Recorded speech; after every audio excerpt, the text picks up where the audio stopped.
for me a great honor and pleasure to present to our colleague and friend, Professor José Sira Ramírez. Professor Sira Ramírez is a well-known person in the control community, Mechatronics community, power electronics community. His research topics are diverse, coming from non-linear control systems, passive device control, parameter and state estimation method, estimation using algebraic methods. The last topic worked by Professor Ramírez, also active disturbance rejection control. And Professor Ramírez is well known from his, in my opinion, his first contributions to sliding mode control combined structured systems in the late 80s. So this time, Professor will give a lecture on sliding mode control.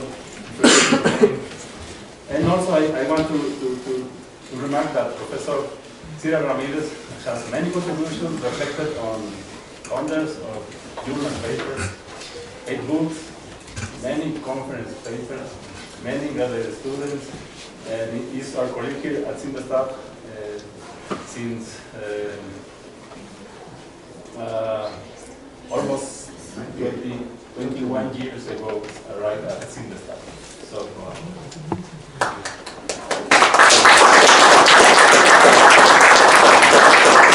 Thank you very much, Hebertt, for the introduction. I should clarify that I arrived at CINVESTAV when I was very little. Thank you to the organizers for inviting me, and of course, thank you to Hebertt for the nice introduction. And,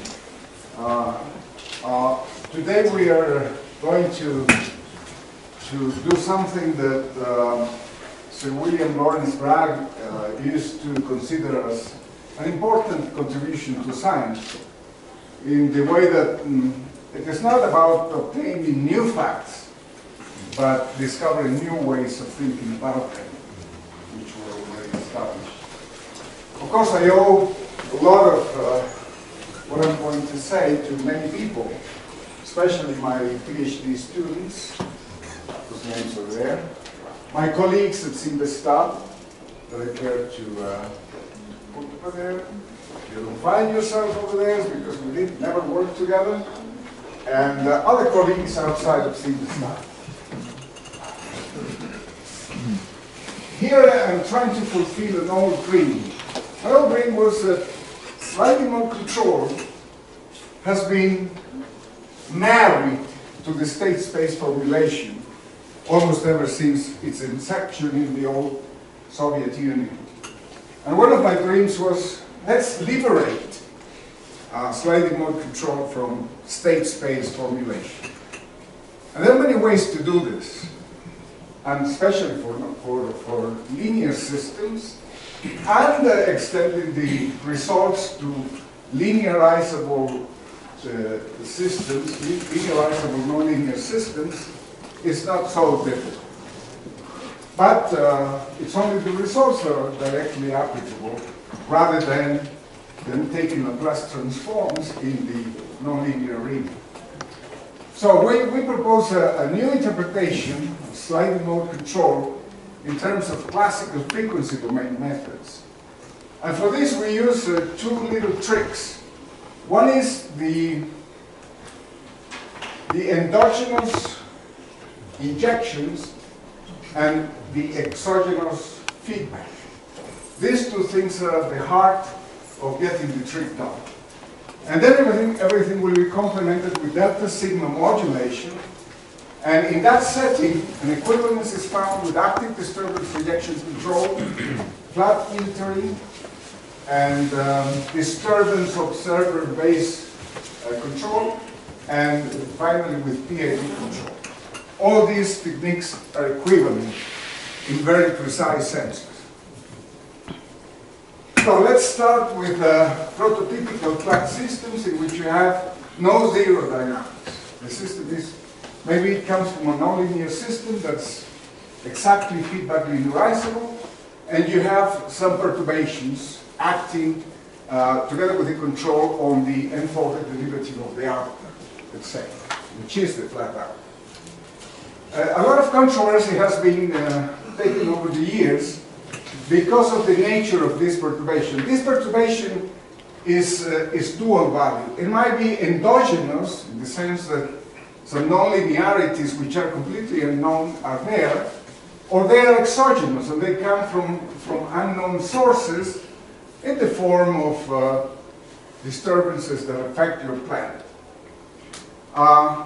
This controversy has been settled since a long time in this century, I mean, beginning of this century, by the work of Shiqian Gao and Professor Han and many others. All this stems from very old work done in the Soviet Union also, in early days of control theory, as it's reported in a paper by Professor Pozniak, in which he revisits the history of this idea.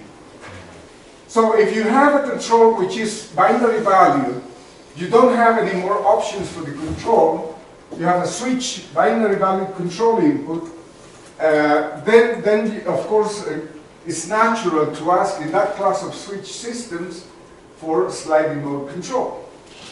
So it is desired to, let's say, track an output reference signal with those limited control capabilities. And of course, we prefer not to have measurements of all the phase variables. I mean, the phase variables here are not known in advance, so you cannot measure them. We will be able to estimate them somehow, but not in a traditional manner. And of course, there is no knowledge of the external disturbance signal. So only the input and the output are measured.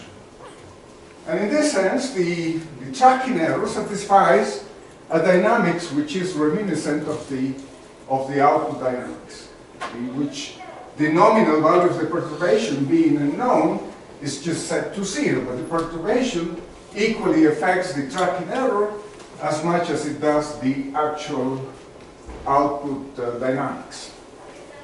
So we have a state space representation of our system, which is the natural representation of the system in state space. And of course, the nominal flat output satisfies this unperturbed equation. But the actual flat output satisfies a perturbed equation. And now we adjoin two things. One is a so-called endogenous injection integration ladder and an exogenous feedback integration ladder on both sides of the system. So our system has this state space. We extend the state space by means of endogenous injection, and we extend furthermore the state space by exogenous feedback. It will be clear that endogenous injections, these ones depending on the output only, are equivalent to compensation. It's a very rough type of compensation called structural compensation. And the exogenous feedback is tantamount to structural estimation. Those two things will comprise a single scheme in which all the integrators of the exogenous feedback and endogenous integration will be merged just to save integrations, along with those required to wire up the system. So the endogenous injection variables are iterated integrals of the output tracking error. And that naturally represents feedback integral compensations of classical errors. While exogenous feedback variables are iterated integrals of the input error, naturally representing integral reconstructors of the tracking error dynamic phase space variables. So unperturbed integral reconstructors are known to exhibit classical errors with respect to the actual phase variables, and this is why when we need the compensation of the integral reconstructors or the compensation of the endogenous injection variables in order to obtain a classical feedback scheme. Here, xk will be iterated integrals of the output error, and C sub j will be iterated integrals of the control. So here, in both cases, these operators are operating on things that we know, the tracking error and the control error. And we will briefly summarize all these integrals by a single symbol of this map, in which k represents the number of integrals and n minus j the number of integrals in this variable. So we propose a sliding surface in this extended state space. The sliding surface is going to contain all the state space variables. But recall that only the output is necessary. All these are generated in terms of the output, and all these are generated in terms of the input. And it's a multiple integration process that we can lump together in order to simplify the expression. But in this sliding surface, in that huge space, state space, we don't have the presence of anything foreign to the system except the output and the input. And so with those two things, we proceed to later specify these design parameters, gamma, which are plenty of them. We have plenty. But this is very easy to put now in the frequency domain. And in particular, the next step after you have a sliding surface is to take time derivative. The sliding surface is assumed to be relative degree 1. And when you differentiate the sliding surface coordinate function, you immediately obtain the control. And that control, if you solve for the value of 0 of this derivative, that control is called the equivalent control.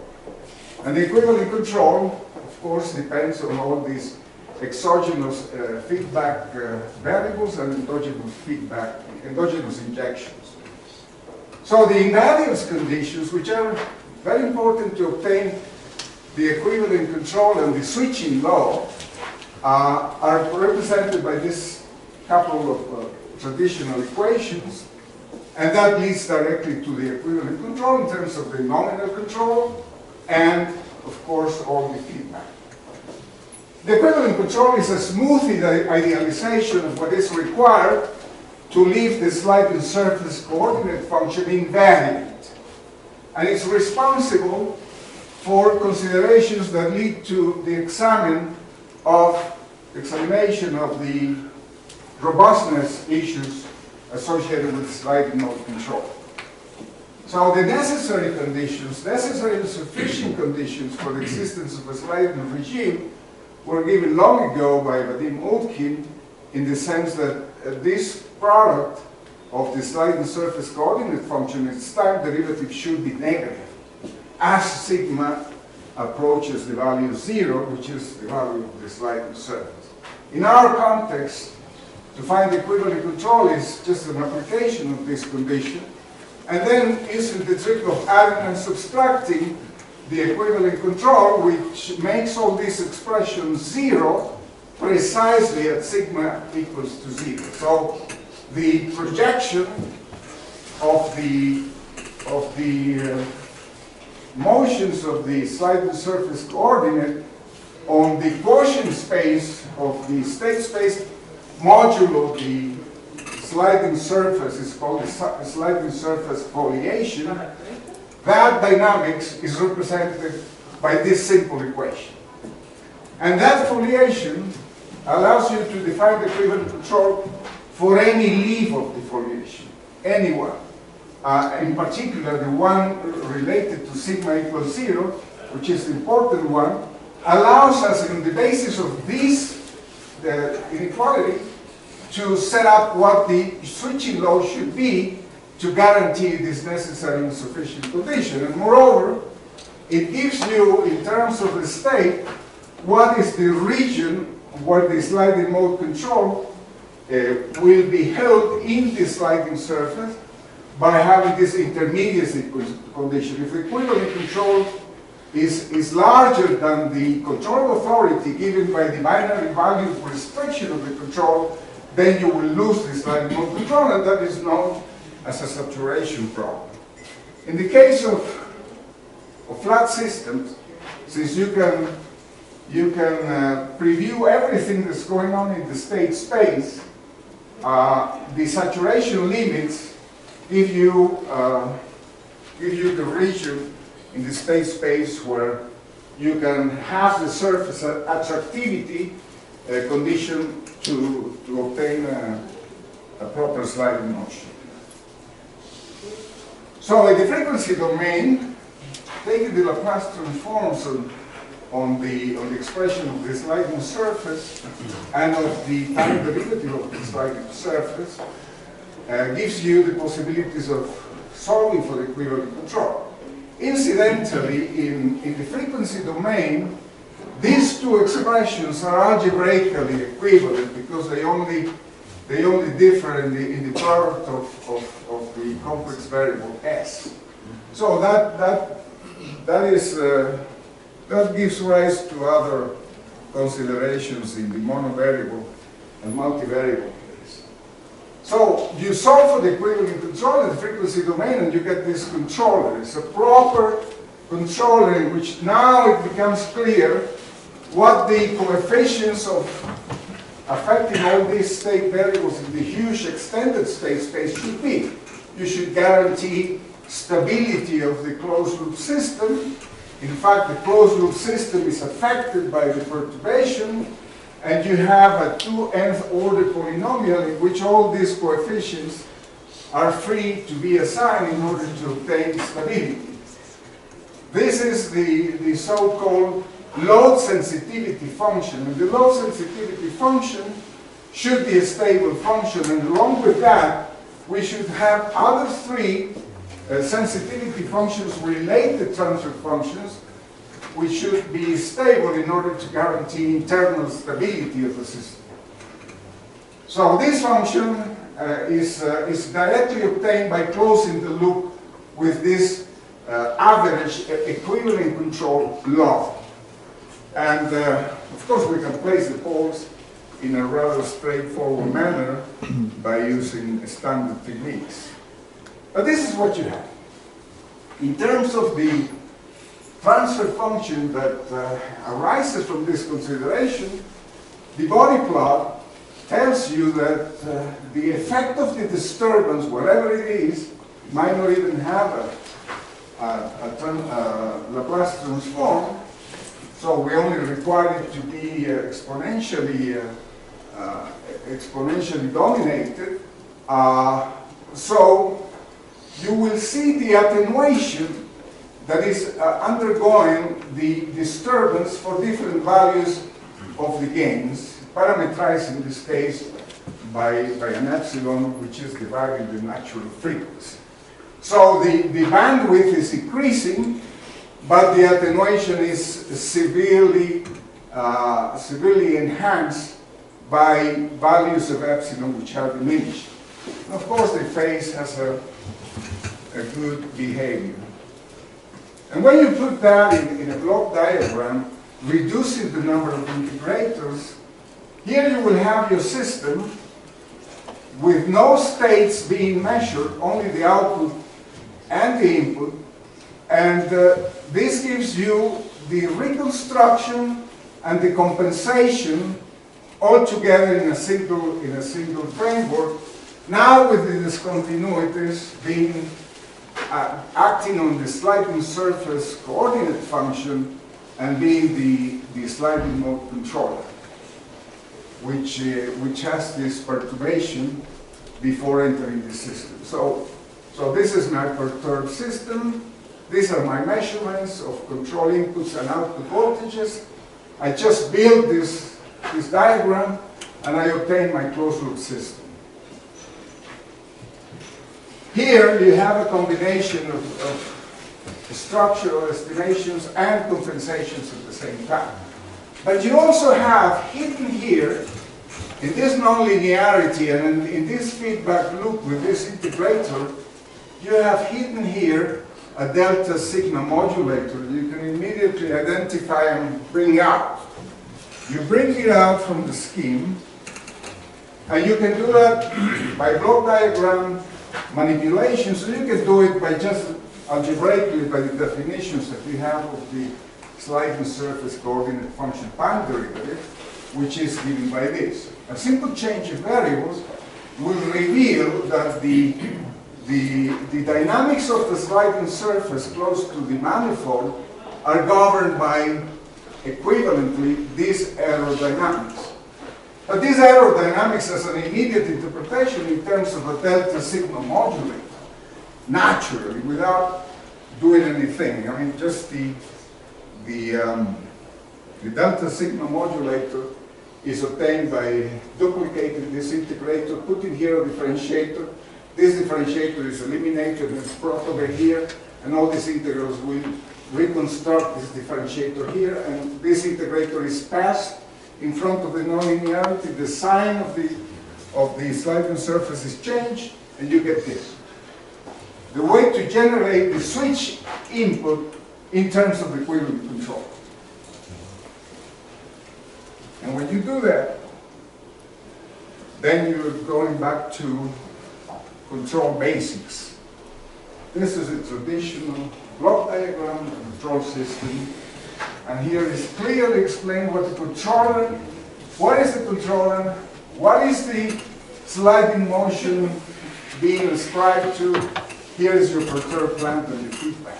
This is the classic view.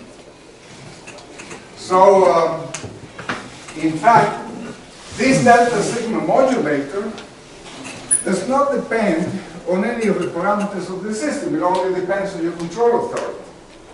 Therefore, it's a universal block that you can always use, the same block, except that if you have more authority, you put the nonlinearity limits inside the delta sigma modulator.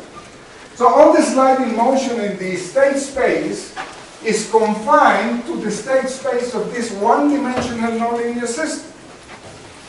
You train the sliding switchings of the state space and the sliding surface to a one-dimensional nonlinear system called the delta sigma modulator, and your average controller will go through the perturbations and everything using what we have in the way of attenuation of the disturbance in the body diagrams that we show. So the robustness of the scheme will be delegated to the controller, and this simply implements a continuous to binary value, that means an analog to digital translation of your necessarily switch control input, which gives you the two possible values of the authority invested in the switch.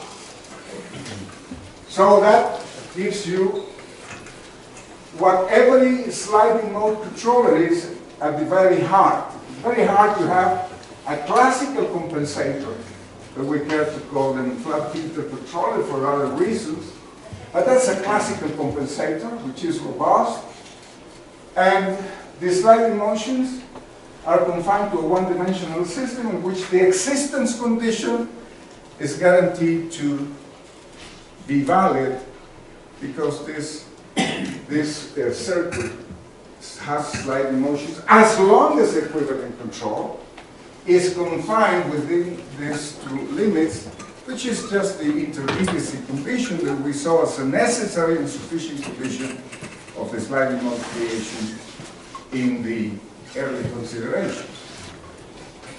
So in this scheme, it's very easy to relate this to other things that people and myself have been doing for many, many years.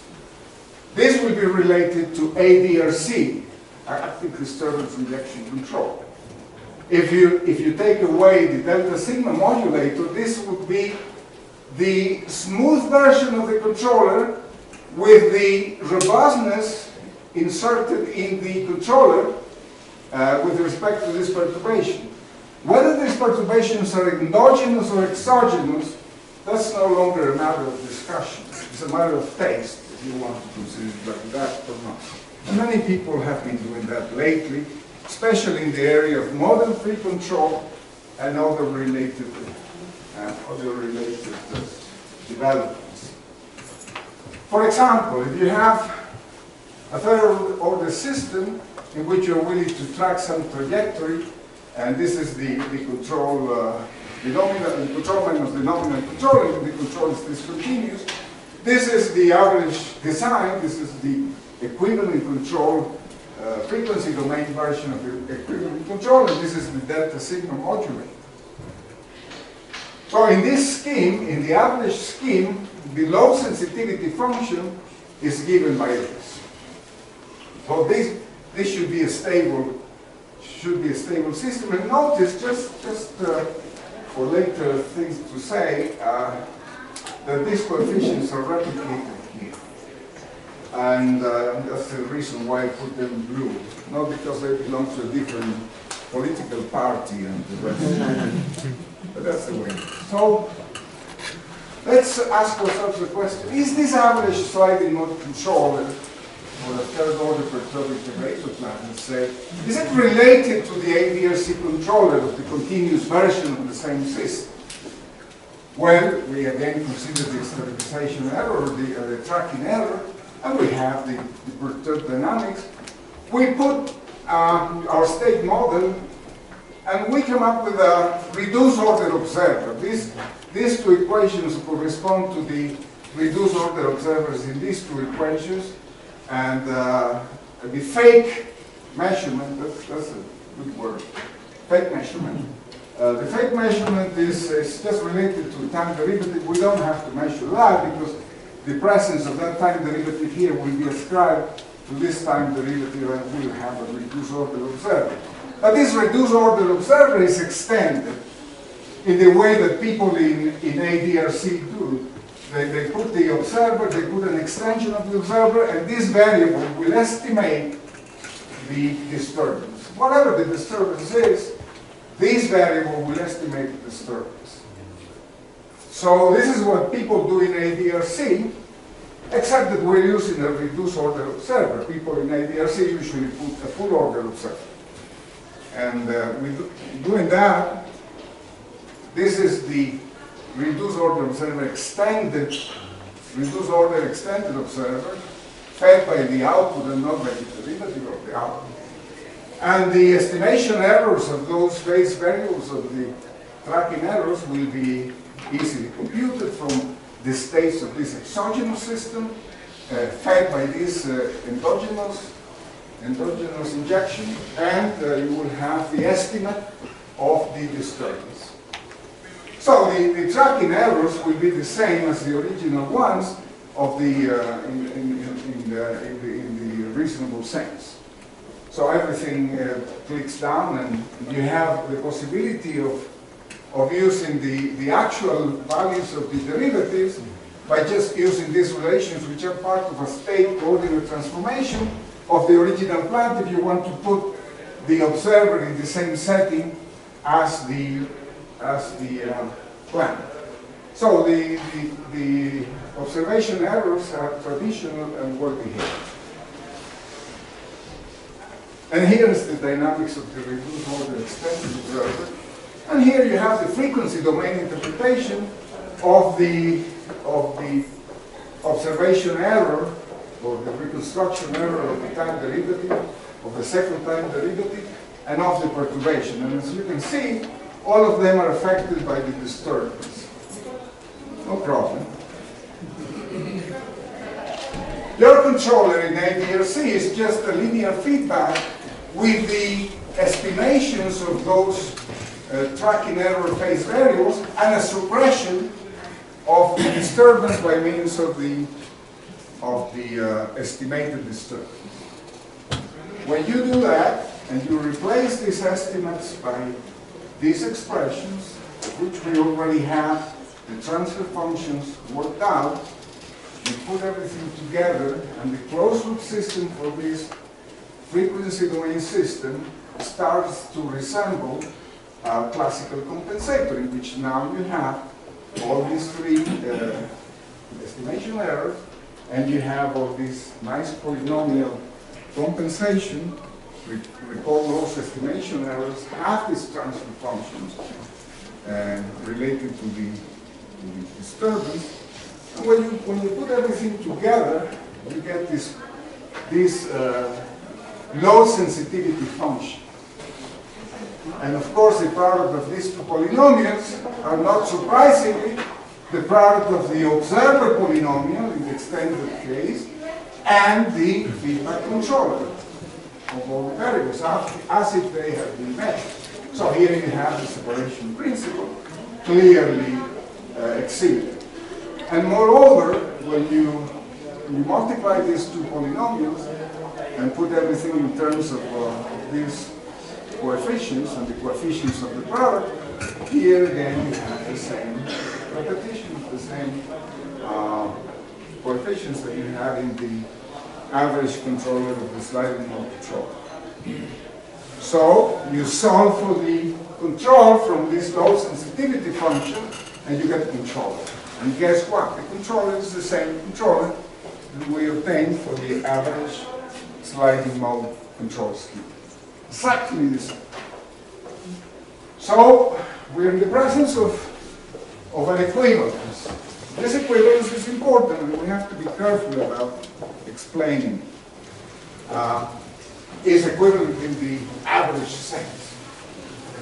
So the reduced order observer, they say here C, coincides with the average sliding mode control scheme. So because we're dealing with frequency domain designs, the gang of four, was called by Ostrom and Murray, are all constituted by proper, or strictly proper, real stable transfer functions, thus guaranteeing the internal stability of the scheme. All of them have polynomials whose coefficients can be chosen, and they coincide, all of them. All of this gang of four is very important in frequency domain design. The sensitivity function, the complementary sensitivity function, the load sensitivity function, and the noise sensitivity function. There are many particular cases in which the stability might fail because there is a pole zero cancellation of some sort. So the four of them have to be examined all the time that you want to do a controller, and you guarantee that all of them are stable. Here, there is not such a problem because if you choose the coefficients of this characteristic polynomial, that's already obtained for all of them. So this is the sensitivity function. Nice, because at low frequencies you have attenuation. The sensitivity function is a relation between the reference, the output reference, and the tracking error. And traditionally, in frequency domain design, the references should be low frequency. So at low frequency, the error will be small. The tracking error will be small. And the bandwidth, of course, limits your applicability of the things. This is something that in the sliding mode control should be considered. You have to have clear conscience of what the average closed loop dynamics is doing in terms of traditional figures of merit. The bandwidth, the attenuation characteristic, the all pass characteristics. This is the sensitivity function, very important one. It's not the only one. The complementary sensitivity function should also be like that, and that represents the relation between the reference and the output. So the reference being low frequency, the complementary sensitivity function should attenuate the high frequency components that might be present in the reference trajectory. And of course, this will attenuate also the output measurements. The output measurements are traditionally high frequency. They will be attenuated by the complementary sensitivity function. And this is the noise sensitivity function. Of course, you don't want to go into the high frequency spectrum for the input disturbances. They have to be attenuated at low frequencies. Traditionally then, according to Ostrom and Murray, references should be low frequency, disturbance inputs should be low frequency, measurement, output measurement noises should be high frequencies.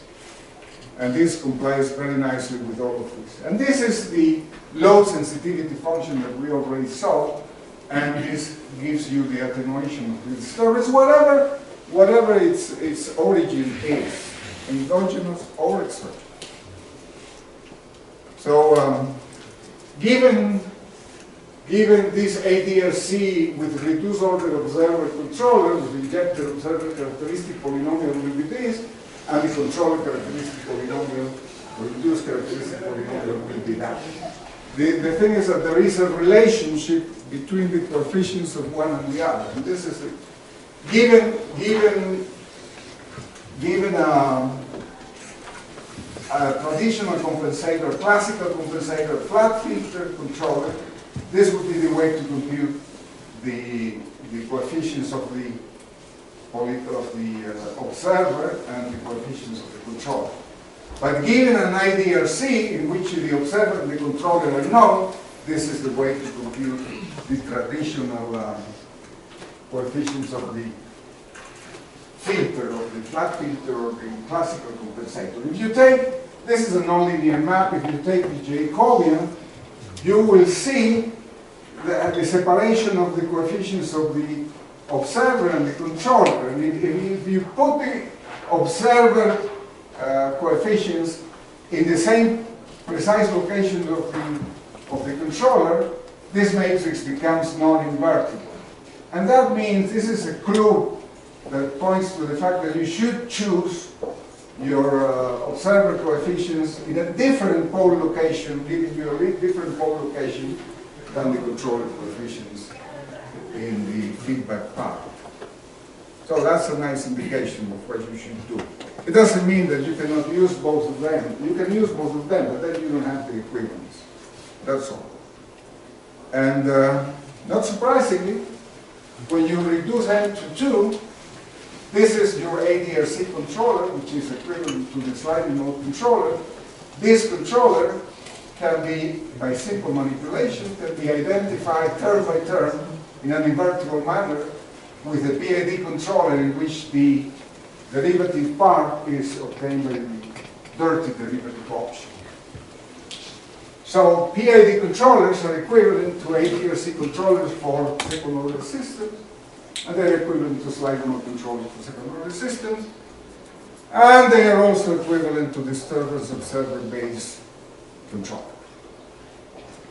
In this perturbed plant, tracking error satisfies that. We saw in some previous slide, but now just for second order system, but this is general. This is true for any order system. The estimation error has this transfer function in relation with C. There is a dual type of sensitivity functions for the observer that can be worked out. I haven't done that here. And the estimation error of the disturbance is regulated by these transfer functions. When you use this, the estimation of this is just ADRC. The estimation of the disturbance can be worked out, and this disturbance, as it is done in disturbance observer-based controller, is substituted by the plant, by the inverse of the plant minus the controller. The inverse of the plant is affected by this filter, which comes from the reduced order observer, and now you have this dichotomy. The plant is being inverted, but through appropriate low-pass filtering, because this has to be stable. And the control is filtered in the same manner and put in the same framework as the filter inversion of the plant, and this is precisely the traditional disturbance observer-based scheme. And we didn't do anything but manipulating our ADRC equations. And when you do that, The controller is just a proportional derivative controller with this estimate and a suppression of the estimate of the disturbance in the closed loop. So we have people working in ADRC, working for many, many years in disturbance-based observers, sliding mode control, traditional compensation networks, which we get to call flight filters for no particular reason, and PID control for second-order systems. They are all equipped. All of them are nothing but the same thing. Well, let's give you a simple, what time should 15 minutes? Okay, thank you. This is just a simulation example of the ball being pointed out. It's everywhere. It's a fourth-order nonlinear system, and you can normalize that in simple set of equations without any parameters. For an equilibrium point in which you have the ball off the center and you have constant torque applied to the beam. If you linearize around that equilibrium point, you will have something like this.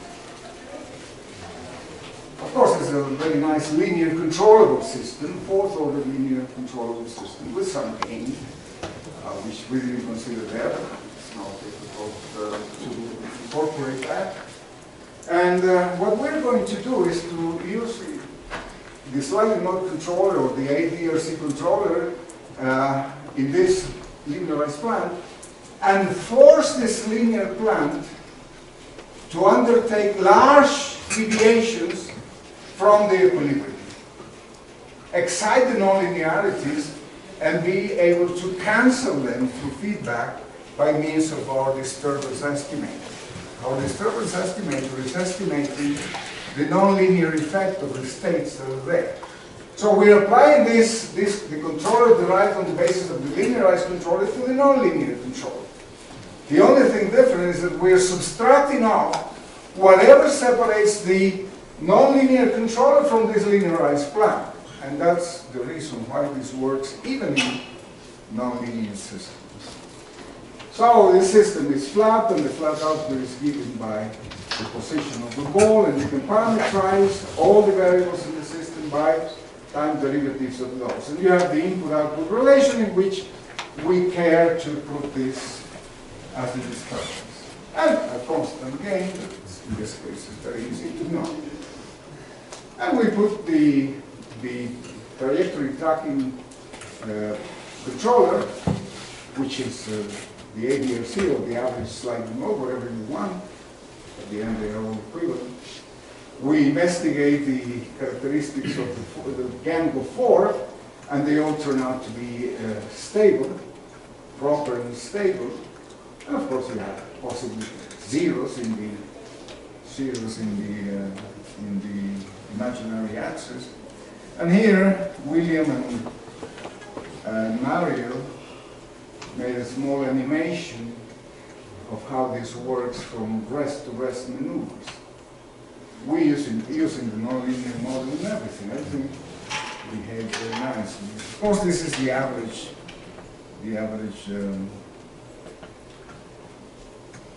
controller. And here, you can see they're simulating here the torque and also as a sliding mode controller.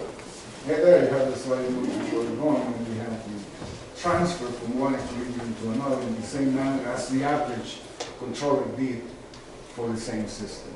But this is just an animation. This is playing games. But of course, things to get a little bit more serious. Suppose you have a system like that. It's a manipulator driven by a motor. You have the model of the motor.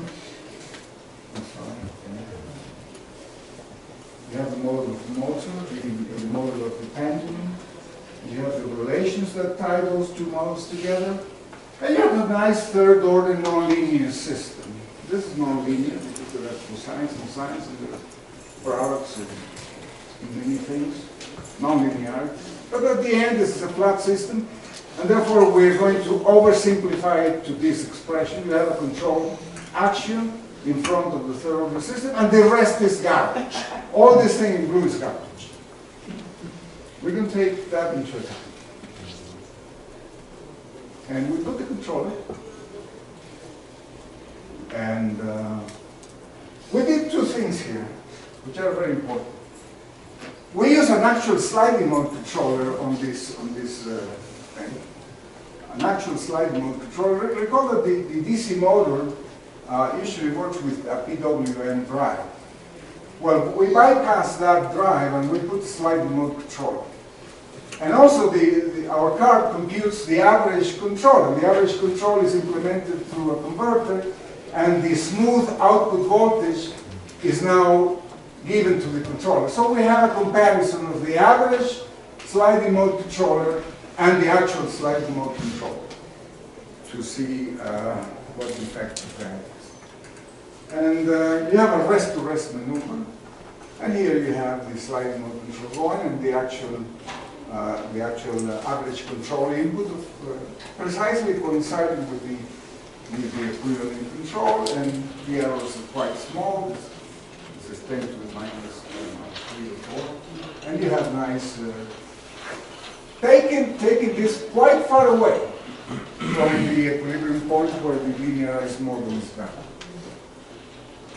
And here you have the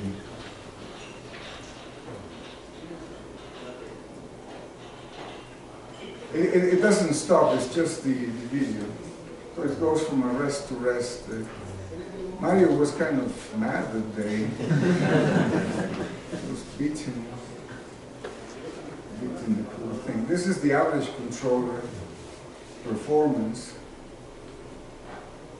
And this is the sliding mode controller. Oh.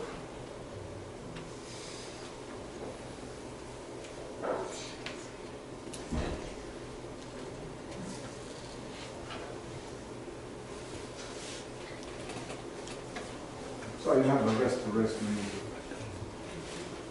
And there's Mario again, exciting some mode that has nothing to do with the problem. This is lateral oscillation. That's not being considered. But that's the way Mario does it.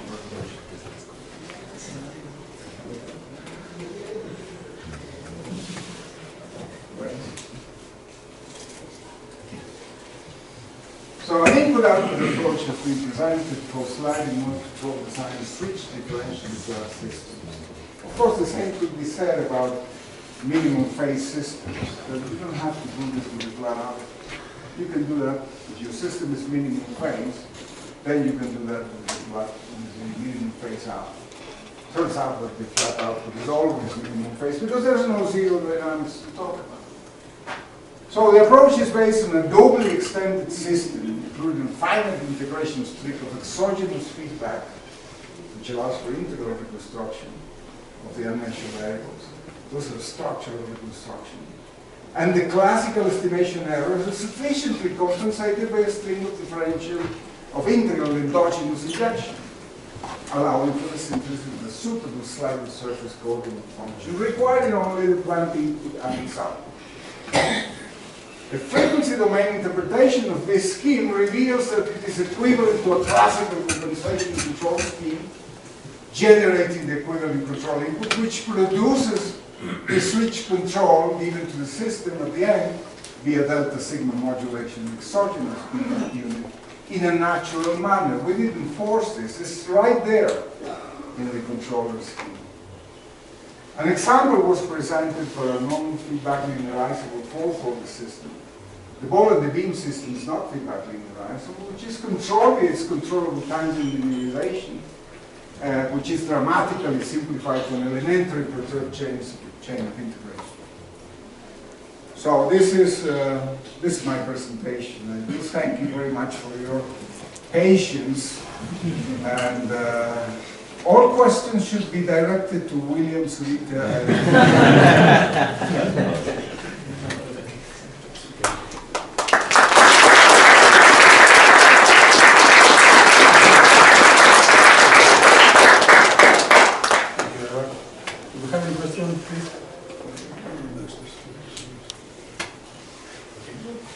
I wonder, you presented for a chain of n integrators.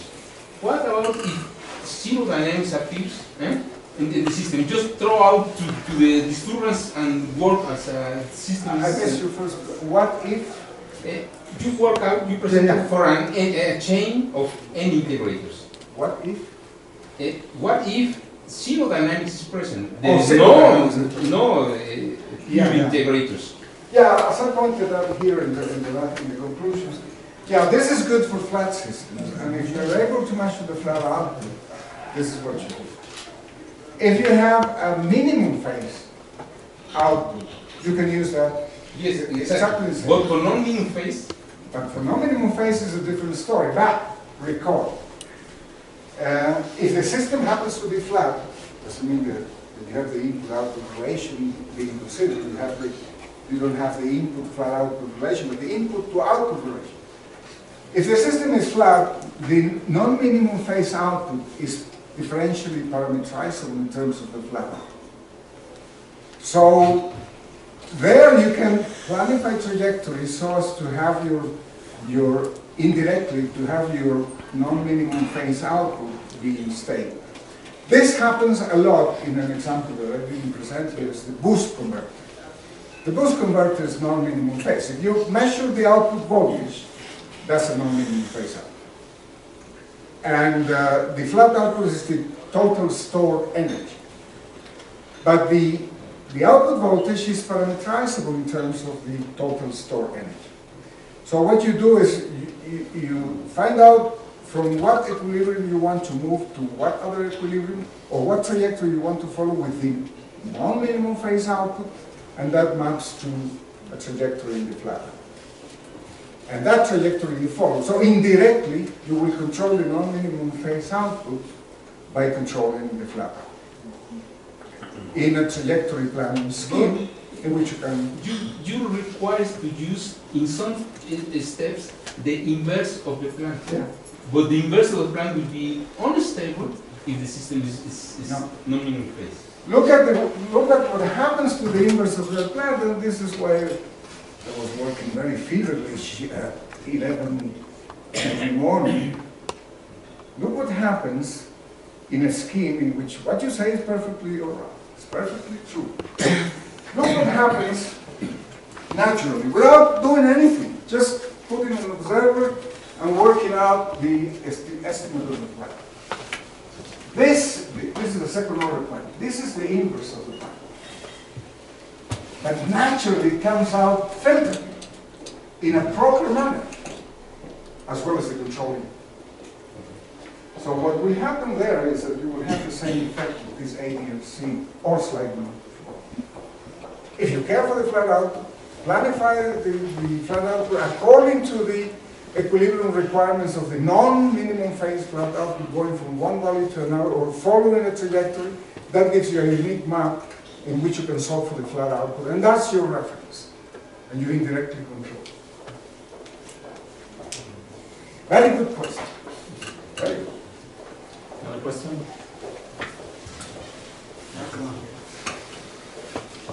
So, Professor, having this continuous equivalent sliding mode control signal, I was asking me what's the case of trying to make continuous sliding mode control using, for example, super twisting control.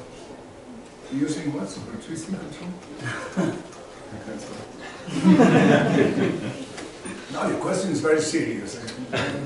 Just laughing because this presentation, half of it was second order and third order and higher order sliding modes, and my critique to it, but I decided to scratch it out. So that's a nice question for a different presentation. Now, so far this is something that requires a lot of discussion. But let me just point out one or two things, and maybe Alexander will agree with me.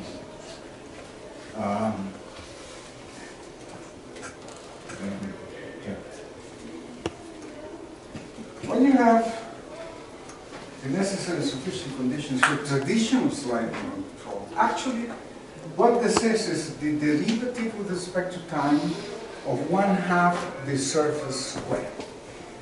The sliding surface coordinate function square. If you take the derivative of 1/2 sigma square, you get this. And what you want? You want that derivative to be negative? Oh, that sounds quite a lot like Lyapunov control. Very much. Only that sigma square is not a positive definite function in the state variable. But it is a positive definite function in some quotient space of the state space modulo the foliation induced by the sliding surface. You agree with me? There is a one-dimensional system, and you're controlling the time derivative of sigma as the dynamics in that quotient space. In that quotient space, you want sigma to go to you want as, in fact, the projection is just this. This is the projection of the dynamics onto the quotient space, this one. So here is hidden a Lyapunov function, a Lyapunov control problem, which is a relative Lyapunov function control problem because the sliding surface is in the state space is only positive semi-definite, but in the quotient space is positive definite. Now when this sliding surface, you move it to the origin of the state space, then you're singularizing your Lyapunov control problem, and sigma doesn't change the sign. Sigma will always be positive, but sigma dot will be negative, and your system will be asymptotically stable, provided you don't have entertaining solutions at the crossings of the axis, which you never have, because you have finite velocities of at those crossings. So second order and higher order sliding motions is a singular Lyapunov function control problem, which in the foliation space looks relatively one, cannot be more than. Because if that dynamics does not depend on the control, that means that your system is uncontrollable. And you just pick a sliding surface which is out of your controllability region. That doesn't make any sense. Not, at least to me. To some of the people it might, but not to me. Another question?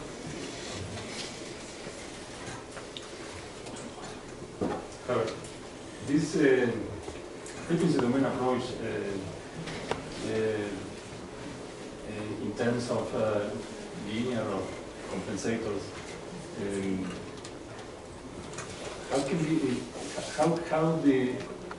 what is the role of the sigma delta modulation? Because I think in your interpretation you are using the ideal sigma delta modulation. What if we don't have an ideal but a realistic? Oh, okay. In terms of the frequency. Yeah, that's... Because there is a switch. Yeah, this was extensively studied in the communications literature in the 1960s. Extensively. In fact, those people in those days, they didn't use it for the analysis. For the analysis, they put here a noise source. And they did all sorts of statistical analysis on this and stochastic analysis on this, replacing this nonlinearity by a proper noise. And it turned out that this was fantastic modulator. It was used in the first Apollo missions. Well, it wasn't that bad. It was actually used as a communication device. When you remove this integral from here and you put it here in the feedback path, it's called a sigma modulator. And it's clear that whatever you have here, you will be producing the time derivative out there in a switch manner. When you put the integrator here, whatever comes here goes out here exactly as a how do you say, continuous to discrete or binary valued realization of an analog digital transducer. But this has been there is an old book in communication theory in which this thing was very much on the rise. They made a big deal about this, and they invented adaptive versions of these modulators, which you can now see in the control literature under different names. But this was analyzed precisely on the basis of statistical description of the noise. This was replaced by a noise source all the time. And this is how they came up with the idea that was useful for communication. So, but what happens if the frequency, the real frequency of the switch is not infinite? Oh yeah, then you don't have then you have the chattering and so on. If you replace this by a high gain, you still have very nice behavior. You have certain robustness. You can have, yeah, this is an idealization. This is the way things are implemented nowadays in our lab. We do have a good performance. But it's true that analysis has to be redone. I mean, moving away from the communications area, but this comes from communications, and do it for the control requirements, which are much more benignant in terms of, only the measurement noises are high frequency noises allowed in the classical feedback control scheme. The other noises are low frequency. So in your experience, what is that for time not control design? Frequency domain, compensator, EDRC? Well, in the frequency domain, you have to measure the states. You have to measure velocities, accelerations, the difference of velocity, and so on. Measure anything. And if you use an observer, well, we showed that what you should use is a reduced order observer. That gives you more similarity to schemes which are already known to be quite robust. ADFC is quite robust. In spite of all the problems that survive, it's still one-time shot application technique. I mean, my experience is not with the real system, but with simulation. But you have students here that can tell you how much they battle trying to make the ADFC move properly. William has a very nice interpretation of this. He puts a PWM, a motor,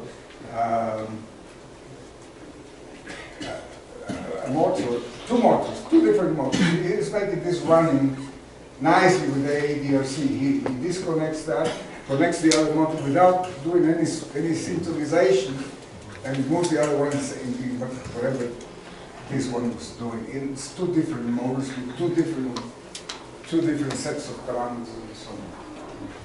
And that's a crucial mortal jump type of experiment. It was in a synchronous mode, a permanent magnet synchronous mode. Just disconnect the control and put that to another mode. Different mode, different characteristics, different parameters to make it work without synchronization. This is a challenge. This is robustness. At least what we understand. Another question? Well, if not, oh, thank you very much. Let's thank to Hebertt for giving us his plenary lecture, and in the organizing committee of the 16th International Conference on Analytical Engineering, Computer Science and Automatic Control Awards, the President of the Commission, Professor José Sira Ramírez, for this presentation by the plenary talk entitled Sliding Mode Control of the Disciplinary Approach. So thank you, Hebertt. Oh, thank you. Thank you.